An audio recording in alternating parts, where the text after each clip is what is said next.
வணக்கம். Media one Tamil web news வாசிப்பவர் லலிதா ரவி.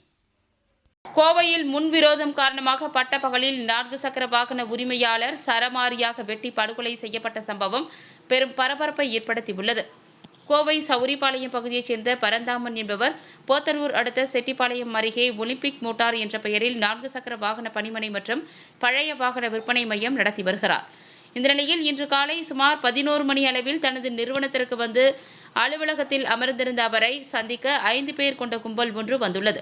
திடீரென அந்த கும்பல் தாங்கள் கொண்டு வந்திருந்த ஆயுதங்களால் பரந்தாமனை கண்ணிமைக்கும் நேரத்தில் சரமாரியாக தாக்கிவிட்டு அங்கிருந்து தப்பி ஓடியுள்ளது.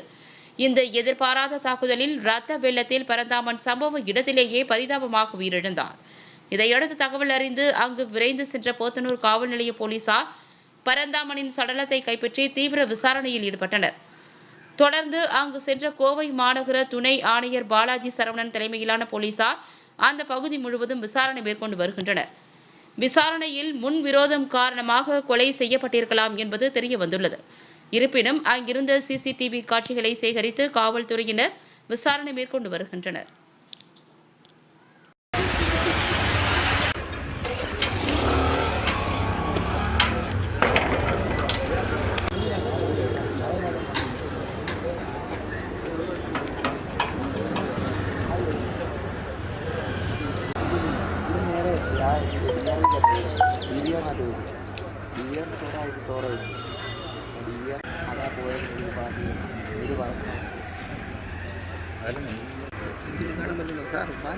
മലയുടെ മേലും കൊടി കെട്ടിയ വടി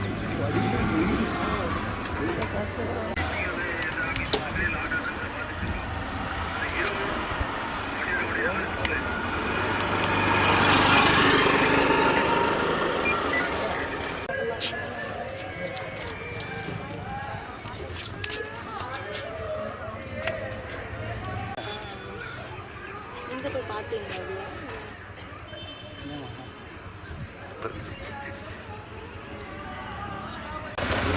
அது